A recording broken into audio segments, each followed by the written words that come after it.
السلام علیکم ورحمۃ اللہ وبرکاتہ۔ ویڈیو دیکھنے سے پہلے ہمارے چینل کو سبسکرائب کریں، ویڈیو کو لائک اور شیئر کریں اور گھنٹی کے بٹن کو لازمی پریس کریں تاکہ ہمارا ہر آنے والی نئی ویڈیو سب سے پہلے آپ تک پہنچ سکے۔ جزاکم اللہ خیرا۔ محترم بھائیو، شیطان کب بھاگتا ہے؟ شیطان کو بھگانے والی چیزیں کون سی ہیں وہ آج میں انشاءاللہ آپ کو اس ویڈیو میں بتاؤں گا۔ سب سے پہلی بات ہے کہ شیطان سے اللہ کی پناہ مانگی جائے، یعنی کہ اعوذ باللہ من الشیطان الرجیم یہ پڑھا جائے۔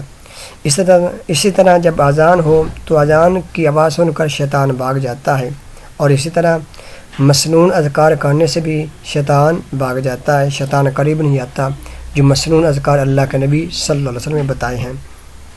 اور اسی طرح قرآن مجید کی تلاوت کرنے سے، اور رسول اللہ صلی اللہ علیہ وسلم کا فرمان ہے تم اپنے گھروں کو قبرستان نہ بناؤ، بلا شبہ شیطان اس گھر سے بھاگ جاتا ہے جس میں سورۃ بقرہ کی تلاوت کی جاتی ہے۔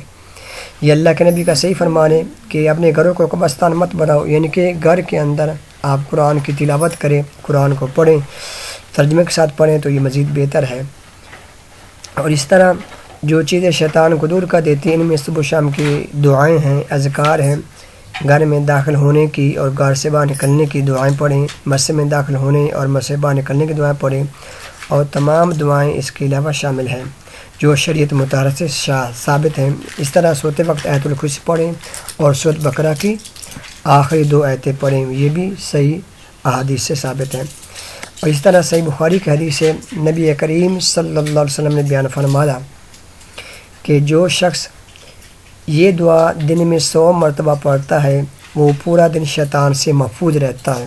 وہ دعا کون سی ہے؟ وہ یہ دعا ہے لا الہ الا اللہ وحدہ لا شریک لہ لہ الملک ولہ الحمد وہو علی کل شیء قدیر۔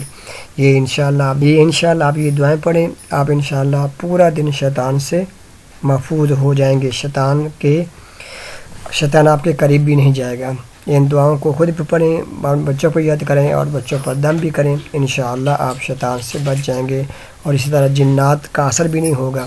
اللہ سے دعا اللہ تعالیٰ ہمیں سمجھنا عمل کرنے کی توفیق عطا فرمائے۔